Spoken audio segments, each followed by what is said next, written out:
तबीयत कुछ बोझल है। आज दिल पे बहुत ज़्यादा बोझ है। आज ज़ुबान मेरे लफ्ज़ों का साथ नहीं दे रही कि जो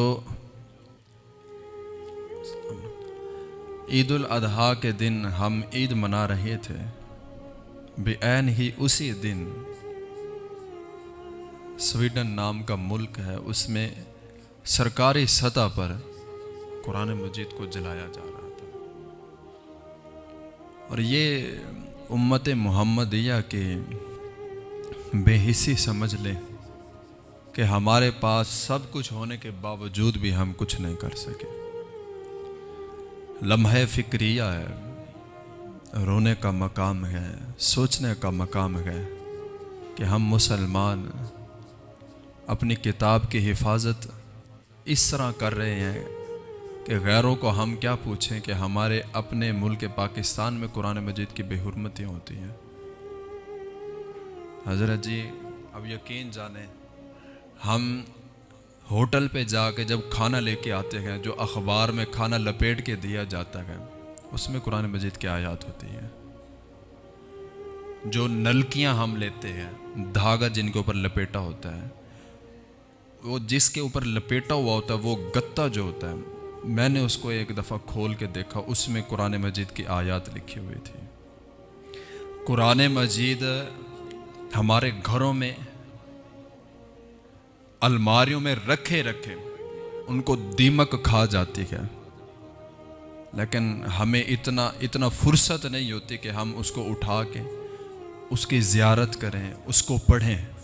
हमसे इतना भी वुसअत नहीं है, तो हम गैर मुस्लिमों को क्या कहें? हम खुद अपने आप से पूछें कि हम कुरान मजीद के साथ क्या कर रहे हैं।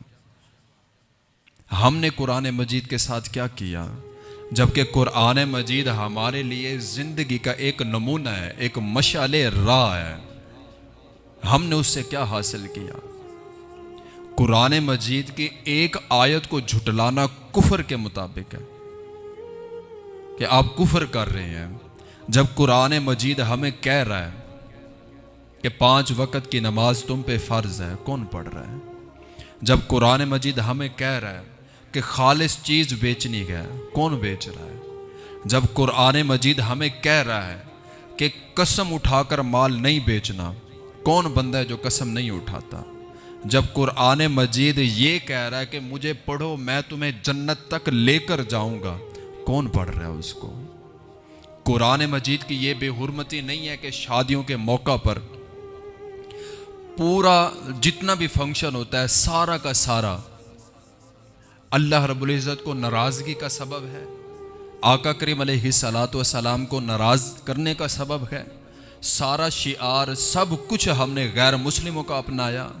और जब बेटी को विदा करने लगे, जब वो दुल्हन वाली कार में बैठने लगी, तो हमने कुरान मजीद का साया कर दिया। या ये बेहुरमती नहीं है क्या? कुरान मजीद जो कह रहा है कि ला यमस्सुहु इल्लल मुत्तहरून, कि बगैर वुजू के इसको कोई बंदा हाथ नहीं लगा सकता, वहां पर कौन सा ऐसा बंदा होता है जो बावुजू होता है, जो कुरान मजीद को उठाकर दुल्हन के ऊपर साया किए हुए होता है? कहते नहीं हजरत, हम तो इसको कपड़े के साथ उठा रहे हैं। हम गैर मुस्लिमों को क्या जाकर कहें? हमारे अपने मुल्क पाकिस्तान में हम खुद कुरान मजीद की इतना बेहुरमती करते हैं। क्या कुरान मजीद सिर्फ इसलिए रह गया कि कोर्ट कचहरियों में झूठी कस्में उठाई जाएं हाथ रख के? क्या कुरान मजीद इसलिए रह गया कि उसको सिर्फ 40वें पे पढ़ा जाए या फौतकी पे पढ़ा जाए, या जब रूह निकल रही हो तब पढ़ा जाए कि रूह आसानी से निकल जाए? क्या कुरान मजीद सिर्फ इसलिए रह गया कि हम इससे तावीज़ गंडे करें? क्या कुरान मजीद इसलिए रह गया था कि हम कुरान मजीद को उठाकर मस्जिदों में आकर कस्में उठाकर अपने फैसले करें? क्या हम बेहुरमती नहीं कर रहे? आज देखें, कुरान मजीद को महफूज करने के लिए औराक़ मुक़द्दसा के जगह जगह पर जो है ना वो डब्बे रखे गए हैं। इनमें कुछ नाम निहाद ऐसे भी बंदे हैं जो कुरान मजीद के औराक़ को इकट्ठा करके उनको जला देते हैं। क्या ये बेहुरमती नहीं है? क्या ये बेहुरमती नहीं है कि कुरान मजीद के औराक जो ज़ईफ़ हो जाते हैं, जो शहीद हो जाते हैं, उनको एक तोड़े में बंद करके नदी नालों में बहा दिया जाता है? हमने खुद देखा है कि गंदे पानी में लत-पत कुरान मजीद लोग उठा उठा के दिखा रहे होते हैं। ओए अल्लाह के बंदो, खौफे खुदा करो, ये तुम लोग क्या कर रहे हो? कि कुरान मजीद की हमने इज्जत की, या जो बंदा इस वक्त कुरान मजीद की बेहुरमती कर रहा है वो बंदा बच जाएगा? वो ये समझ रहा है कि मैं कुरान मजीद को जलाकर कुरान मजीद को ख़त्म कर दूंगा। कुरान मजीद तो हर मुसलमान के बच्चे बच्चे के सीने में महफूज है, तू कहां कहां से मिटाएगा? कुरान मजीद तो हमें ज़िंदगी गुजारने का तरीका बताता है। कुरान मजीद ने तो हमें बहुत कुछ बताया है, लेकिन अफसोस की बात है कि हमने कुरान मजीद को समझा नहीं। हमने कुरान मजीद को तब खोला जब हमें ज़रूरत पड़ी। हमने कुरान मजीद को तब उठाया जब हमारी बहन बेटी घर से विदा होने लगी, उसके सर पे हमने साया किया। वही अल्लाह के बंदे, तू देख तो सही, तू कुरान मजीद का साया सर पे कर रहा है, या जिस लड़की पे तूने साया किया हुआ उसके सर पे दुपट्टा है? या जिसने कुरान मजीद पकड़ा हुआ है क्या उसका वुजू है? क्या जिस फंक्शन के इख्तिताम पर तुम कुरान मजीद को ले आ रहे हो, पूरे फंक्शन में कुरान मजीद की तालीमात पर अमल किया? तुम नहीं किया।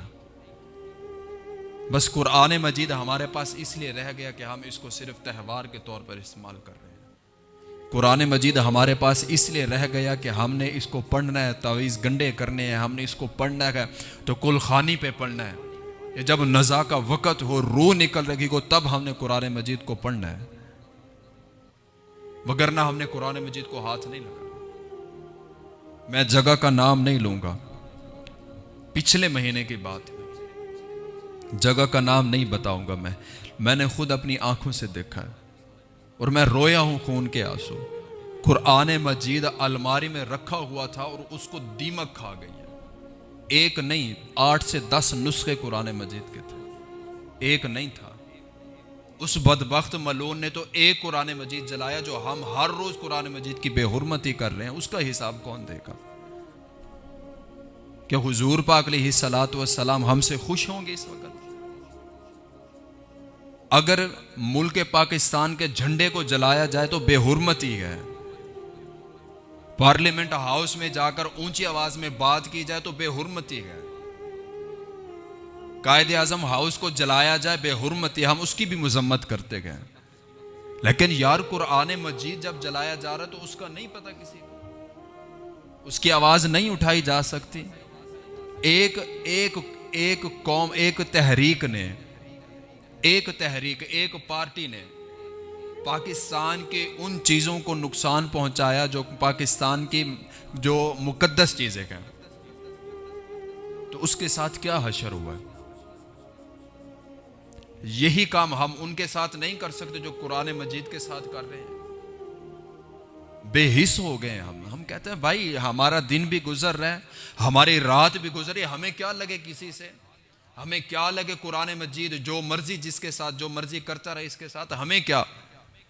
नहीं भाई, ये मुसलमान नहीं थे।